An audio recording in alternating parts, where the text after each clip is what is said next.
대변에 뭐가 있길래요? 그러니까요. 대변에 뭐가 있지? 예, 이 고래의 이 배설물에는 다량의 영양분이 함유되어 있습니다.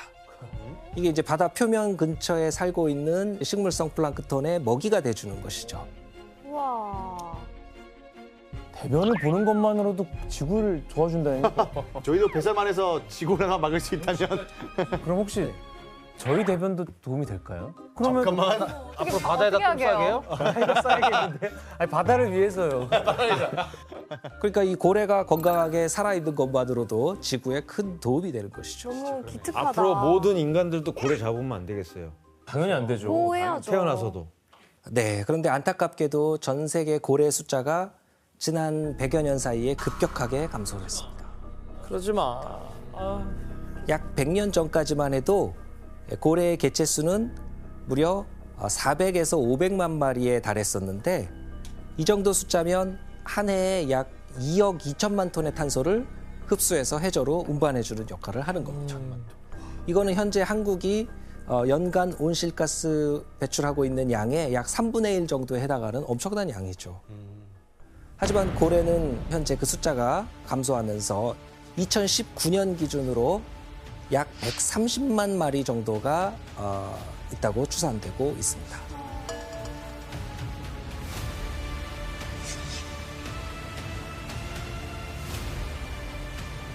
이렇게 고래가 크게 줄어든 이유는 여러 가지가 있는데 가장 큰 문제가 바로 폭염이죠. 그래서 전 세계에서 고래를 사냥한 결과 고래의 다수종이 멸종 위기에 지금 처했을 만큼 심각한 문제가 됐습니다. 고래를 왜 잡는 거야? 고래가 이 너무 빠른 속도로 줄어드니까 고래를 보호하려고 1986년에 전 세계적으로 상업용 포경을 전면 금지했습니다.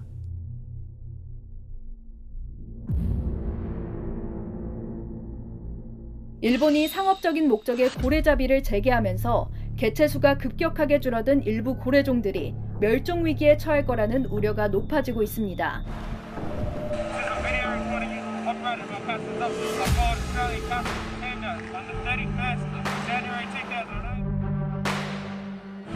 아, 불쌍해.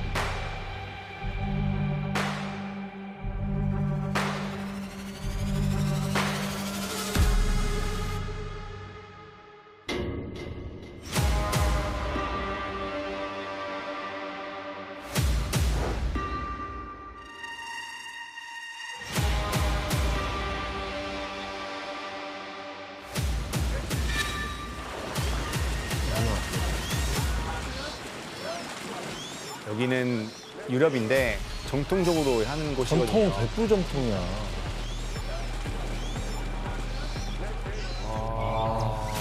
진짜 못 보겠죠. 진짜 너무 화난다. 와, 피바다네 완전. 많이 피가 됐죠. 어떡해. 뭐 하는 짓이야 이거.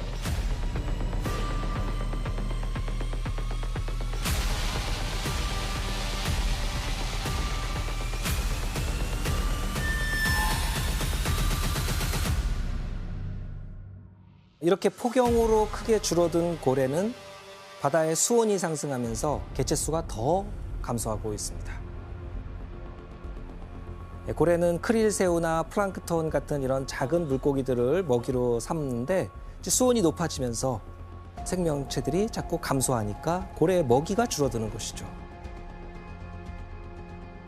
그리고 이때 고래들이 먹이를 찾아서 육지 인근에 몰려들기도 하는데요. 문제는 육지 인근 바다에는 여러 가지 해양 쓰레기들이 많이 떠다닌다는 겁니다. 그래서 그 결과 온갖 어업 쓰레기에 걸리거나 또 플라스틱 쓰레기를 먹게 되고 죽음을 맞이하게 된 것이죠. 너무 불쌍해. 한 연구에 따르면 이 해양 열파가 발생했던 2015년에 이런 식으로 피해를 입은 고래가 무려 550% 증가했다고 합니다. 5배 이상 증가한 것이죠. 작년 2022년에 저기 그 캐나다 해안에서는 거의 죽고 가는 이제 그 향유 고래를 발견했습니다. 근데 고기 안에서 플라스틱 150kg였습니다.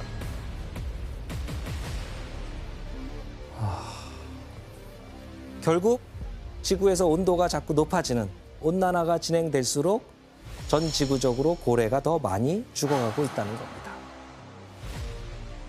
지구 온난화로 인해서 높아진 바닷물 온도가 이렇게 바다 환경을 완전히 뒤바꿔 놓고 생태계를 위협하는 중입니다. 근데 여기에 더 치명적인 문제가 현재 바다에서 대규모로 발생하는데 그건 바로 바다 속에 있는 바닷물의 산소가 또 사라지고 있다는 겁니다. 아, 산소도.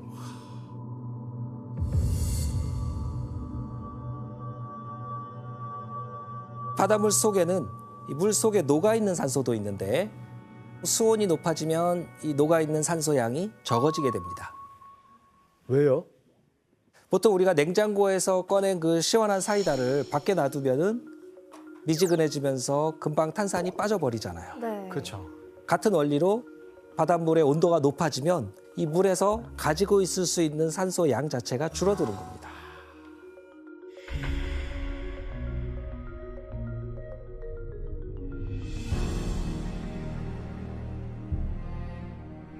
아, 이거 진짜 충격이었어요.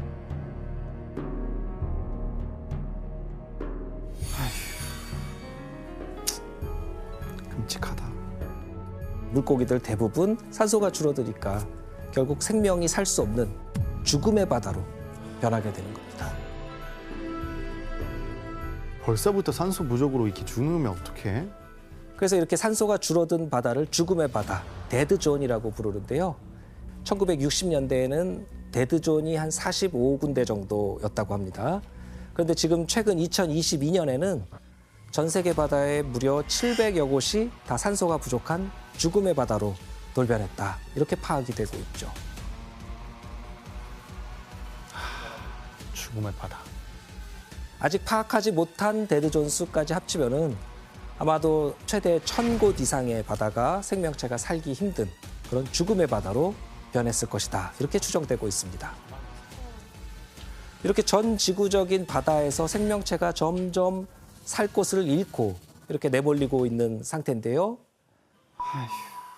근데 더 심각한 거는 바다 생태계를 완전히 초토화시키는 사건들이 한 번씩 발생해서 바다 상황을 더 심각하게 만들고 있습니다.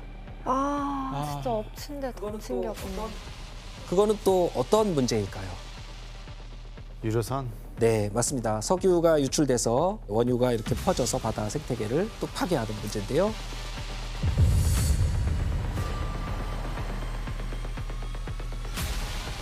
(20세기) 중반부터 바다에서 이 원유 시추 붐이 일어났는데 원유 시추 과정에서 사고가 터지면서 대규모 유출이 벌어지기도 하고 조난을 당하면서 유조선이 파괴되면서 원유를 유출하기도 하죠. 특히 2010년도에 역사상 가장 심각한 환경 재난 중 하나로 꼽힙니다. 이 멕시코만에서 일어났던 그 디버터 호라이즌호 폭발 사고. 진짜 저때 기사도 엄청 많이 났었던 것 같아요. 그렇죠. 이 디버터 호라이즌 이 시추선은 심해 1,500m 해저에서 석유를 뽑아 올리는 첨단의 시추선이었습니다. 그런데 예?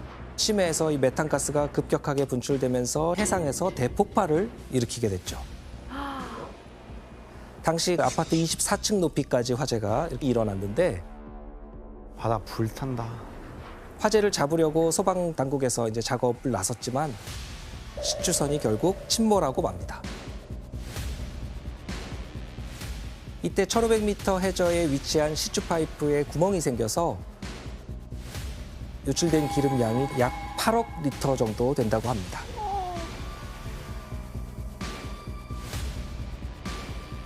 저거는 수습할 수 있는 규모가 아니었던 것 같아요. 지옥 같아요. 이 기름이 이제 미국 남부를 다 덮치면서 해양 생태계를 거의 초토화시킨 것이죠. 특히 이 시추 장소에서 가까웠던 루이지애나주 상황이 아주 심각했습니다.